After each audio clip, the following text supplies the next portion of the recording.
Je vous fais écouter une petite réaction politique après coup. Député socialiste Philippe Brun qui dit en l'état actuel des choses, pour les socialistes, ce budget ne passe pas, tout simplement. Écoutez. Et jusqu'à preuve du contraire, c'est au Parlement que se fait la loi, au Parlement que se vote le budget.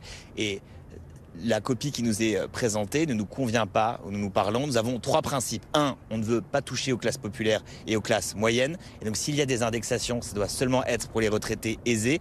Pas de désindexation des prestations sociales, c'est une ligne rouge. Deuxièmement, nous souhaitons qu'il y ait une mise à contribution réelle aujourd'hui de ceux qui ont profité de la crise et qui ont été exonérés d'efforts depuis 2017. Avec notamment la taxe Zuckman sur les hauts patrimoines. Troisièmement, nous disons qu'il faut une trajectoire de réduction des déficits qui soit plus crédible. Personne ne pense qu'on peut réussir à faire 43 milliards en une année. On va casser la croissance, on va casser l'activité. Il faut qu'aujourd'hui, on arrive à faire une trajectoire pluriannuelle pour réduire les déficits. Voilà, le PS qui dit en l'état actuel des choses, évidemment, ça ne passe pas. Le RN qui vient de menacer de censure, mais les uns et les autres n'ont pas les mêmes lignes rouges, évidemment, dans cette histoire. Bon, on a l'impression que François Bayrou, oui, plus ça va, plus j'achète votre discours, Véronique. Il a prévu de sortir par le haut à l'automne prochain et puis de se positionner pour 2027 parce que ça ne peut pas passer. On ne voit pas quel texte peut passer finalement. Voilà. C'est clair. Il y a des conflits d'intérêts de tous les côtés. Donc de toute façon, le PS avait déjà prévenu. Il ferait payer très cher le prix d'un non-censure. Mais là, je pense que c'est même plus. Il y a même plus de prix. Là, on est passé de l'autre côté. Il y a un sujet aussi qui est souligné ici. Il est vrai qu'on n'a pas entendu parler des classes moyennes. Oui. Voilà, c'est les classes moyennes qui sont quand même les oubliées, cette masse silencieuse, au même titre presque que les retraités. Donc là, je pense qu'il aurait dû peut-être envoyer un message aux classes moyennes parce que parfois auprès d'elles qu'il aurait dû marquer des points aujourd'hui, très clairement. C'est là qu'il pouvait marquer des points auprès des classes moyennes qui ont l'impression d'être trop riches pour être pauvres, enfin trop riches pour être considérés comme pauvres. Trop riches pour être pauvres et trop pauvres pour être riches. Voilà, trop pauvres pour être riches. Donc elles ont besoin d'aide, mais d'aide, je dirais, différenciée, enfin d'aide précise. Elles sont aussi dans des situations où elles vont avoir, je pense, encore l'impression d'être les oubliées de la situation et d'être peut-être les plus impactées. Alexandre. Une chose est certaine, la censure ne changera rien. C'est-à-dire que c'est juste repoussé de quelques semaines. Et Véronique disait, personne n'a envie de prendre la place de Bayrou dans l'absolu. Il y aura toujours quelqu'un, parce que forcément, mettre son nom dans le livre d'histoire, c'est toujours bien.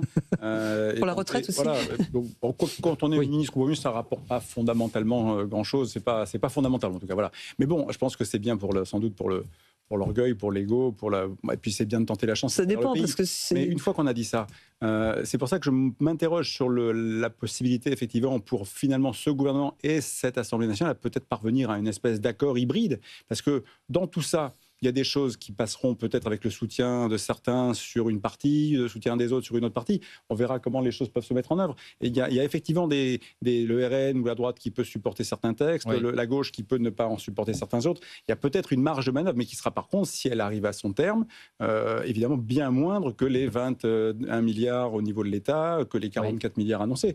Et après, est-ce que François Bayrou a envie de partir? Est-ce qu'il ne sera pas content, malgré tout, de tenter l'aventure jusqu'en 2027? Voilà, il y a des scénarios politiques qui peuvent se dessiner de différentes manières. Donc, J'attends vraiment de voir venir. Il peut être le Premier ministre utile pour franchir le cap, parce que malgré tout, prendre la responsabilité de faire tomber le gouvernement dans le contexte d'instabilité, d'incertitude. Et il y a quelques mois des municipales. Exactement. Et de défense aussi, parce que c'est obligé de la défense. C'est pas non plus une décision politique si facile que ça à endosser pour les partis politiques. Donc ça va être un 44 milliards d'efforts qui va se transformer, qui va fondre un petit peu comme neige au soleil, et on va atterrir sur un consensus aux alentours, allez savoir, de, je ne sais pas, 20, 25, 30, oui, peut-être, in fine. Cyril Chabagnier, je vous pose la question parce qu'apparemment, là, il vous a interpellé aujourd'hui pour recommencer à négocier sur des sujets importants comme l'assurance chômage. Est-ce que vous êtes prêt à vous remettre autour de la table avec le patronat, vous, à partir de l'automne prochain, finalement? Vous étiez averti du fait que vous alliez devoir vous remettre autour de la table pour parler assurance chômage? Est-ce que vous en avez parlé ces dernières heures ou pas du tout? Oui, on a été averti un peu tardivement, à la fois sur l'assurance chômage et à la fois sur le code du travail ou la flexibilité du travail. On vous a averti ce week-end ou il y a combien de temps? Oui, tout à fait, c'est exactement ça. Les infos ont commencé à sortir dans la presse il y a 4-5 jours concernant J'étais au ministère mercredi dernier, on n'en a pas parlé, puis on m'a averti ce week-end de ces discussions-là. Encore une fois, on a 2 négociations qui sont mises sur la table dans lesquelles le gouvernement a demandé ni l'avis des organisations syndicales, ni patronales, parce que j'étais tout à l'heure assis à côté de Patrick Martin, le patron du MEDEF. Oui, mais vous savez ce qu'il en pense, de l'assurance chômage. Mais oui, mais en fait, c'est dans quelles conditions on va négocier? Et puis, on a 2 négociations parallèles. Ça veut dire quoi, la flexibilité du travail? Alors, on nous parle des ruptures conventionnelles collectives qu'il faut revoir, on nous parle des temps partiels subis, on nous parle des CDD, y compris étudiants. À côté de ça, on nous dit, mais on va aussi parler de la santé au travail, donc on essaie de mettre un peu de sucré sur du salé. Est-ce qu'on va encore revoir une énième fois? Est-ce que ça va être du droit social encore diminué? Est-ce qu'on va être encore sur une réforme type 2017 avec les ordonnances Macron? On n'en sait rien. Quand on discute avec le gouvernement aujourd'hui, grosso modo, on nous dit... il y a ce sujet sur la table, mais avec quelle ligne, avec quelle discussion, avec quel budget, qu'est-ce qu'on veut faire? On n'a pas vraiment d'informations. Donc là encore, on a l'impression qu'on est plus sur des annonces que sur une véritable volonté de négociation. Ça revient un peu à ce que vous venez de dire, avec un départ un peu fort et voilà, et faire un coup de com' ou faire un coup de buzz. Mais encore une fois, nous, c'est pas possible qu'on nous mette autour de la table sur l'assurance chômage tous les 6 mois. Enfin, je veux dire, ça n'a pas de sens. Donc si on vous demande le problème, c'est que si vous n'y allez pas, ils vont reprendre la chose dans leur compte en disant bon, on récupère le bébé si vous n'y allez pas. C'est ça. Oui, mais là, on va avoir 2 réunions bilatérales avant la fin du mois pour discuter de la lettre de cadrage qu'on doit avoir, lettre de cadrage pour l'assurance chômage et lettre d'orientation pour le côté flexibilité du travail.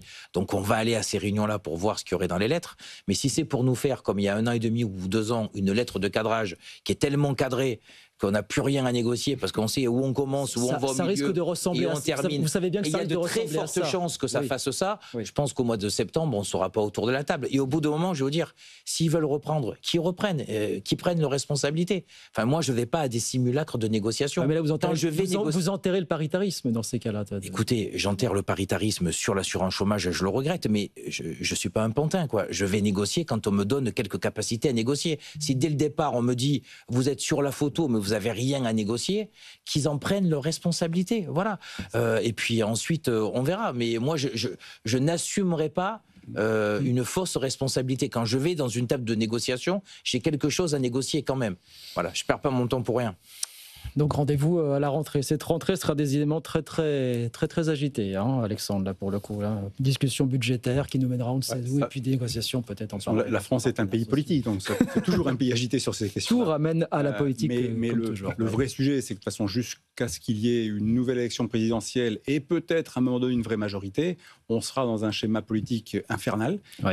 Et on voit bien que, vous l'évoquez, on l'évoquait tout à l'heure, la plupart des sujets aujourd'hui qui sont sur la table mériteraient d'être posés dans une approche plus globale, à la fois parce que les sujets sont complètement imbriqués les uns les autres, donc il faut avoir une vision un peu plus structurelle que conjoncturelle, que, on va dire, destinée à régler une problématique à très court terme, et ensuite il faut avoir un cadre politique qui permet d'avancer. Alors certes, il faut faire une partie du travail avec les partenaires sociaux, c'est mieux, ce qui n'a pas été très bien fait ces dernières années, mais à un moment donné, il faut prendre des décisions, et de l'autre côté, il faut être capable de passer des lignes, et puis de tenir un cap, ce qu'on n'a pas fait, parce que même depuis 8 ans, tout le monde dit Macron sur l'économique. N'empêche que sur l'économique, il a fait beaucoup de bonnes choses, mais en même temps, il a fait 3 pas en avant et 4 pas en arrière. Donc, je pense pour qu'on travaille, il ne faut pas qu'il y ait de censure aussi. Sinon, il ne faut pas qu'on censure, évidemment. Sinon, ça sera vite fini. Bon, en tout cas, on s'est projeté jusqu'à 2029 pour amener les déficits sous les 3% du PIB. Voilà déjà pour l'effort à quelques 44 milliards d'euros. On verra ce qu'il en restera à la fin de cette année, évidemment. Merci à tous les 3 d'être venus ce soir sur le plateau de BFM Business. Véronique Jérôme,